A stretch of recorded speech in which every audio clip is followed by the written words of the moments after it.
जय हिंद दोस्तों, स्वागत है आपका अपने YouTube channel PC global academy में। आई होप कि आप लोग मस्त होंगे। और जैसा कि आप लोगों की तैयारी अच्छी खासी चल रही होगी, बोर्ड नज़दीक आ रहा है और इसी के देखते हुए एक प्रश्न लाए हैं जो कि साइंस क्लास 10 का है कि निम्नलिखित अभिक्रियाओं, प्रश्न में दिया है कि निम्नलिखित अभिक्रियाओं के लिए संतुलित समीकरण लिखना है। तो इस प्रश्न को हम इस वीडियो के माध्यम से सॉल्व करेंगे और कैसे सॉल्व होता है और क्या क्या होता है सब चीज इसी वीडियो में समझेंगे। कैसे संतुलित किया जाता है इसको भी हम सीखेंगे इसी वीडियो में। तो इस वीडियो में आप लास्ट तक जरूर बने रहें और चैनल पर नए हैं तो चैनल को सब्सक्राइब जरूर करें। इस वीडियो में इसको सॉल्व करने से पहले यानी इसको लिखने से पहले हम समझ लेते हैं कि जो होता है संतुलित समीकरण जो होता है ये, अब इसमें अभिकारक उत्पाद किसे बोलते हैं। तो अभिकारक किसे बोलते हैं? अभिकारक जो होता है, यह जो इक्वेशन होता है कैल्शियम हाइड्रोक्साइड और कार्बन डाइऑक्साइड जो यह है, इससे मिलकर जो बनेगा इससे मिलकर जो बनेगा समीकरण, उसको हम क्या कहते हैं? जो आपका होता है यह होता है उत्पाद होता है। तो इसको हम कहते हैं उत्पाद। यह क्या होता है? आपका जो कैल्शियम हाइड्रोक्साइड जो इधर वाला है इसको बोलते हैं अभिकारक। अब जो होता है अभिकारक और उत्पाद की कुछ भौतिक अवस्थाएं होती हैं। यह जो समीकरण होता है इसके कुछ भौतिक अवस्थाएं जो होती है हम उसके बारे में भी कुछ समझ लेते हैं। तो क्या होता है?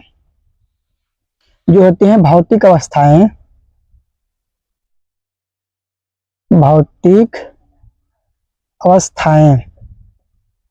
क्या होता है? भौतिक अवस्थाएं, अभिकारक या उत्पाद की भौतिक अवस्थाएं जो होती है, यह जो आपका होता है क्या? अभिकारक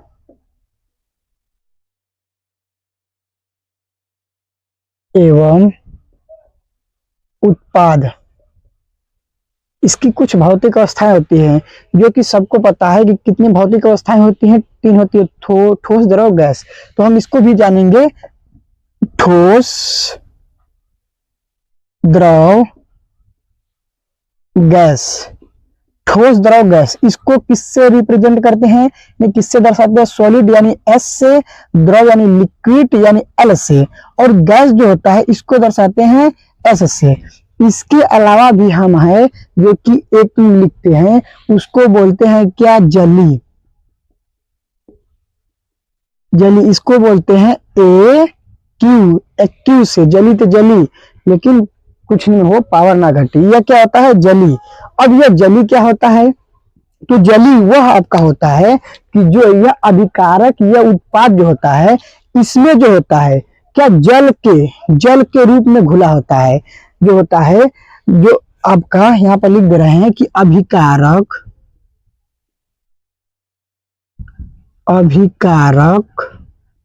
एवं उत्पाद में जब जल के घोल जो होता है अभिकारक या उत्पाद, जो अभिकारक होगा और यह उत्पाद, इसमें जब यह जल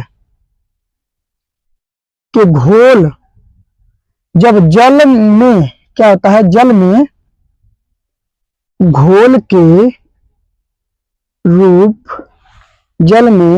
घोल के रूप में उपस्थित होता है। क्या? उपस्थित होता है। जब यह उपस्थित होता है तो उसे किससे लिखते हैं? तो उसे AQ से लिखते हैं। इससे आप पहचान लेंगे कि क्या है, कौन सा है भाग जल में। अगर यह लिखा रहेगा तो आप पहचान लेंगे कि कौन सा है उत्पाद जो कि वह जल में घुला है। तो यह जो होता है, जो अभिकारक या उत्पाद दोनों में, या तो अभिकारक में हो या तो उत्पाद में हो, जो जल के रूप में घुला होता है उसे हम लिखते हैं एक्यू से। तो यही होता है आपका जली, एक्यू होता है। तो इसको भी हम इस वीडियो में सीखते चलेंगे क्या क्या है, कैसे कैसे होता है। तो आइए देखते हैं कि कैसे हम लिखते हैं। तो इसके लिए आपको याद होना चाहिए क्या? कैल्शियम हाइड्रोक्साइड का फॉर्मूला क्या होता है और कार्बन डाइऑक्साइड का। तो हम लिख लेते हैं कि जो आपका है कैल्शियम हाइड्रोक्साइड, इसका फॉर्मूला क्या होता है? Calcium hydroxide Ca hydroxide OH। अब इसका क्या होता है, यह होल ट्वाइज होता है, होल ट्वाइज होता है। यह होता है कैल्शियम हाइड्रोक्साइड का आपका क्या होता है, यह फार्मूला होता है, सूत्र होता है। अब यह जो है प्लस प्लस हम इसके सामने सामने लिख देंगे, प्लस कार्बन डाइऑक्साइड बोला है, कार्बन डाइऑक्साइड यानी कार्बन डाइऑक्साइड C होता है O2, यह होता है कार्बन डाइऑक्साइड। आगे क्या है, अब इसको अगर हम गर्म करते हैं तो क्या होता है, इसका अगर हम रिएक्शन कराते हैं तो क्या होता है, जो जब हम कार्बन डाइऑक्साइड यानी सॉरी कैल्शियम हाइड्रोक्साइड का कार्बन डाइऑक्साइड के साथ रिएक्शन कराते हैं तो क्या निकलता है, आपके सामने लिखा है, आपको लिखना नहीं है, लिखा होता है कैल्शियम कार्बोनेट। तो कैल्शियम कार्बोनेट और जल, तो कैल्शियम कार्बोनेट कैसे लिखेंगे, कैल्शियम Ca यानी हम लिख लेते हैं कैल्शियम Ca। अब क्या carbonate, carbonate calcium carbonate, carbonate क्या होता है CO3 यानी हम यहाँ पर लिख लेते हैं CO3, यह होता है कैल्शियम कार्बोनेट। प्लस प्लस क्या बोला है, क्या दिया, और जल, जल का सूत्र क्या होता है H2O यानी हम लिख लेंगे H2O, यह होता है आपका। इस तरीके से हम लिखते हैं, आपको बस इतना ही लिखना है। अब इसको आपको समझना क्या होता है कि समीकरण संतुलित है कि नहीं, इसको भी चेक करना है। कैसे चेक करेंगे इस भी वीडियो में हम बताएंगे। इससे पहले हम बोले थे कि कुछ भौतिक अवस्थाएं होती हैं जिसको हम इससे रिप्रेजेंट करते हैं, तो हम इसको भी देखते चलते हैं। अब इसमें क्या है, कैल्शियम हाइड्रोक्साइड, ये क्या है आपका, इसमें से ठोस है या सॉलिड है या द्रव या लिक्विड है, गैस गैस या है आपका या जली है। तो इसमें से क्या होता है कैल्शियम हाइड्रोक्साइड आपका क्या होता है, यह जो होता है आपका एक्वा यानी जली होता है, क्या होता है AQ। अब इसमें जो है आपका CO2 क्या होता है, यह आपका गैस होता है, क्या होता है गैस होता है, तो हम यहाँ पर क्या लिख लेंगे G। अब इसमें क्या है, तो CaCO3 क्या आपका होता है, यह होता है आपका सॉलिड यानी क्या होता है सॉलिड S से। अब H2O क्या होता है, आपका लिक्विड फॉर्म है, या क्या है, इसे लिखते हैं लिक्विड यानी जल, जल क्या होता है, पानी होता है, द्रव होता है, लिक्विड। तो इस तरीके से हम लिखते हैं। तो आई होप कि आपको समझ में आ रहा होगा। तो वीडियो को लाइक, और अगर चैनल पर नए हैं तो उम्मीद है कि आप चैनल सब्सक्राइब कर लिए होंगे। आइए अब देखते हैं कि यह देखते हैं, चेक करते हैं कि समीकरण संतुलित है कि नहीं। कैसे चेक करेंगे, एकदम बेसिक से, उसके बाद आपको उस एकदम स्पीड में बताएंगे। पहला हम लिख लेते हैं, इसको संतुलित करने के लिए नियम क्या होता है कि हम इसके तत्वों को लिख लेते हैं, तत्वों को लिख लेते हैं। क्या है तत्व, कौन कौन से तत्व है, तो इसमें लिख लेते हैं। पहला क्या है कैल्शियम, आपका क्या है कैल्शियम Ca। फिर इसमें क्या है आपका, हम साइड से लिख लेते हैं कैल्शियम, दोनों तरफ देखना होता है, कैल्शियम है, फिर हाइड्रोजन है, फिर क्या है आपका ऑक्सीजन है, इसमें क्या है फिर कार्बन है यानी क्या है कार्बन है।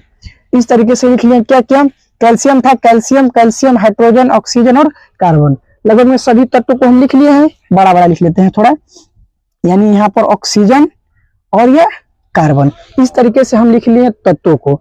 अब इसमें क्या है, कौन सा अभिकारक कौन सा उत्पाद अभी बताए हैं, तो हम अभिकारक जो होता है इधर लिख लेते हैं, यानी अभिकारक अभिकारक अभिकारक के परमाणुओं की संख्या को लिखना है, और यह उत्पाद के परमाणुओं की संख्या, उत्पाद संतुलित करने के लिए आप लिख सकते हैं अभिकारक के परमाणुओं की संख्या और उत्पाद के परमाणुओं की संख्या।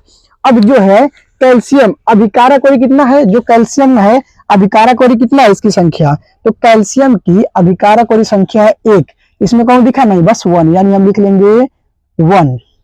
अब हाइड्रोजन कितना है यहाँ पर, तो आपको दिखना है कि अभिकारक और हाइड्रोजन कितना, अभिकारक यानी कितना है 2, तो हम लिख लेंगे क्या 2। फिर ऑक्सीजन है, ऑक्सीजन कितना है 2, यहाँ है 2, गुणा करेंगे 2 और 2 यानी कितना हो जाएगा, यहाँ पर 4 हो जाएगा। अब इसमें कार्बन कितना है, कार्बन चेक करेंगे, यानी कार्बन कितना है, तो कार्बन कितना है 1, हम क्या लिखेंगे 1। यह कार्बन नहीं है, यह होता है कैल्शियम, कैल्शियम Ca, कार्बन बस C होता है। तो इस तरीके से हम लिख लेंगे 1, अच्छा से लिख लेते हैं, 1 हो गया। अब हमें किधर देखना है, उत्पाद ओरी, उत्पाद ओरी क्या, कैल्शियम कितना है उत्पाद ओरी 1 है, अब यहाँ पर देख लीजिए 1 है, यानी हम लिखेंगे 1। अब हाइड्रोजन है, तो हाइड्रोजन उत्पाद ओरी कितना है 2, तो हम लिख लेते हैं क्या 2। उसके बाद ऑक्सीजन है, ऑक्सीजन कितना है, यहाँ पर 3 है, यहाँ पर 1, यानी मिलाकर कितना हो गया 4। अब कार्बन है, कार्बन कितना है यहाँ पर 1 है, तो हम लिख लेंगे 1। अब इसमें चेक करेंगे कि दोनों तरफ के जो परमाणुओं की संख्या है वो बराबर है। तो कैल्शियम इधर भी अभिकारक और उत्पाद सेम है, हाइड्रोजन भी सेम है और ऑक्सीजन भी सेम है और क्या है, कार्बन भी सेम है। तो हम इसको बोल सकते हैं कि यह जो समीकरण है पहले से ही संतुलित है, इसको संतुलित करने की कोई आवश्यकता नहीं है। तो इसको लिख सकते हैं कि यह समीकरण क्या है, संतुलित समीकरण है। संतुलित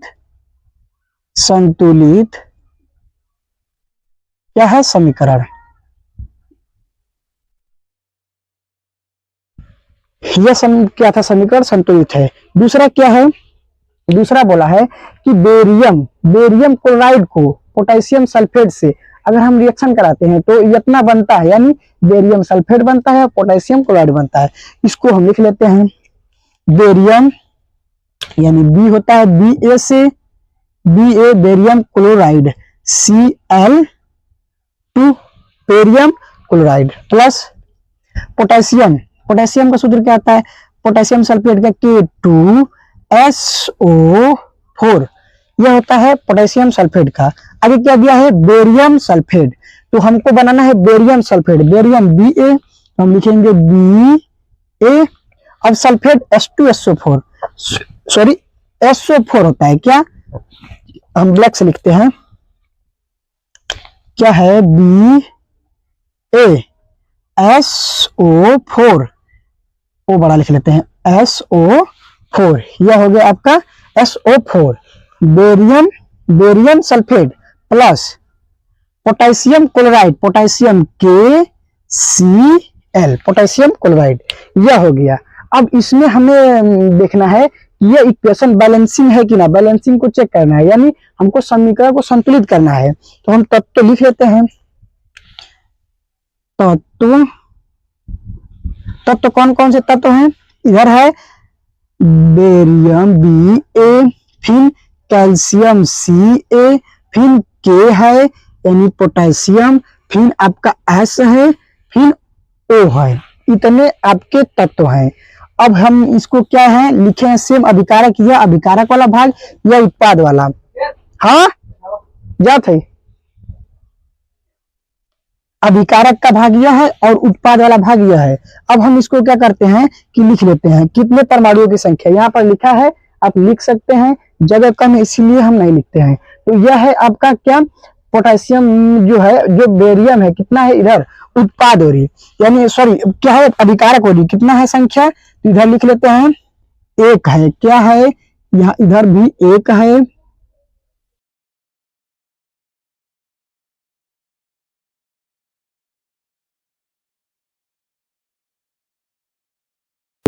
यह आपका तीर का निशान भूल गए हैं, बना लीजिए इस तरीके से। अब क्या है, पोटेशियम के कितना है, 2 है।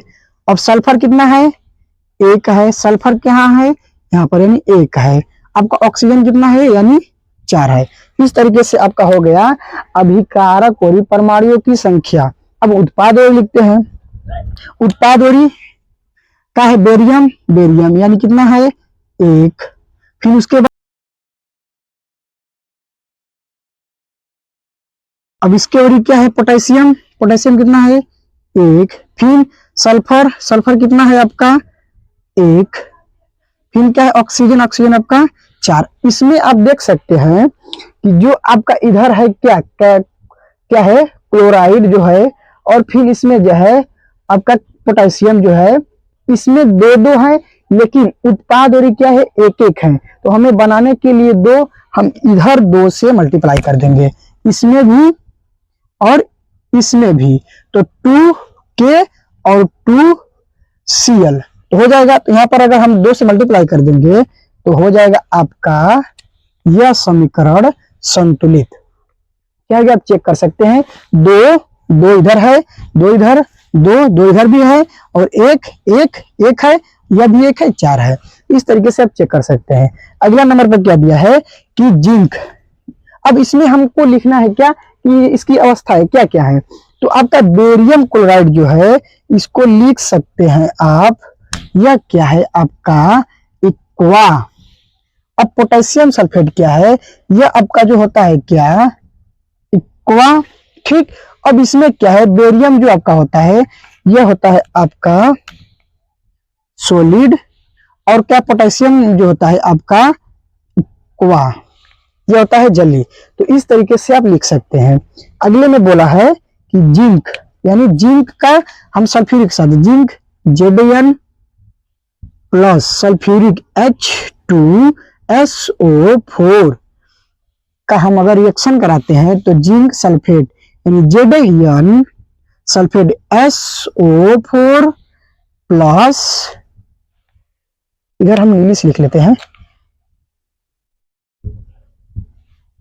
ZnSO4 और यह आपका हो जाएगा H2, इस तरीके से हो जाएगा। अब इसमें जो है आपका यह क्या होता है, यह आपका क्या होता है सॉलिड होता है, यह आपका क्या होता है एक्वा होता है, यह जो आपका होता है इसको भी एक्वा बोलते हैं, और यह जो आपका होता है, सॉरी हम ब्लैक से लिख लेते हैं, इसमें क्या होता है एक्वा, यह आपका क्या होता है गैस। इस तरीके से हम लिख लेंगे। अब संतुलित है कि नहीं चेक कर लेते हैं। तो इधर जिंक है कितना, एक, इधर कितना है एक, H2 है H2, SO4 यानी यह समीकरण क्या है आपका संतुलित है, यह है क्या संतुलित है। अगले नंबर पर क्या है जिंक सॉरी सिल्वर नाइट्रेट है जिंक क्लोराइड के साथ, तो हम लिख लेते हैं silver nitrate AgNO3 plus zinc chloride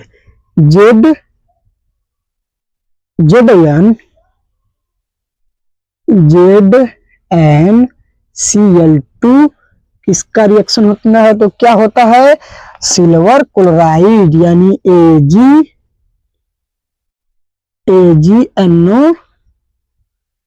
silver chloride AgCl plus zinc nitrate ZnNO3। अब हमको इसको संतुलित करना है तो चेक करते हैं, Ag इधर भी 1 है, NO3 Zn क्लोराइड, लेकिन इधर क्या है आपका क्लोराइड डबल है। इधर डबल करने के लिए हमें क्लोराइड को क्या 2 से गुणा करना होगा, तो हम यहाँ पर 2 से लिख लेते हैं। अब इसमें हम 2 से लिखे हैं तो हमारा Ag भी डबल हो गया, तो इधर भी Ag डबल करने के लिए हमें 2 से क्या करना होगा गुणा। अब हम इसको भी इस तरीके से लिख लेते हैं, क्या है गुणा। अब हमें क्या देखने को मिला कि NO3 जो है आपका यह भी बढ़ गया, यानी कितना 2 नाइट्रोजन 6 ऑक्सीजन। तो यहाँ पर भी करने के लिए हम क्या करेंगे, इसमें आपका 2 से मल्टीप्लाई कर देंगे, तो यह हो गया आपका। चेक कर सकते हैं कि Zn यानी Zn chlorine double chlorine Ag यानी सिल्वर। अब क्या है NO3 6 ऑक्सीजन और 2, तो 6 और 2। तो इस तरीके से आप चेक कर सकते हैं कि समीकरण को कैसे लिखा जाता है।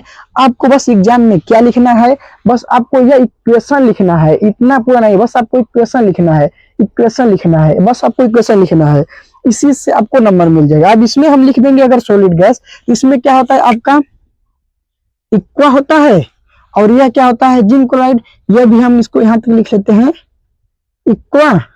अब इसमें क्या है Ag जो होता है आपका, इसको लिखा जाता है सॉलिड, हम यहीं पे लिख लेते हैं, जगह नहीं है, सॉलिड इसको लिखते हैं इक्वा। अब लिख सकते हैं बस। अब इसमें क्या है कि आपको इस तरीके से बस आपको इक्वेशन लिखना है, आपको इक्वेशन बैलेंसिंग नहीं, बस आपको बैलेंसिंग कर लिखना है। अब इसको ये लिखना नहीं है कि आपको उत्पाद लिखना है या अभिकारक लिखना है, बस आपको बैलेंसिंग समेत लिखना है आपको इक्वेशन। तो इस तरीके से आपको सॉल्व करना है। आई होप, उम्मीद है कि आपको वीडियो पसंद आई हो, तो वीडियो को लाइक और चैनल पर नए हैं तो चैनल को सब्सक्राइब जरूर करें, ताकि हम इसी तरीके के वीडियो को आपको बेसिक से समझाते हुए लाएं। मिलते हैं इसी के साथ नेक्स्ट वीडियो में। जय हिंद।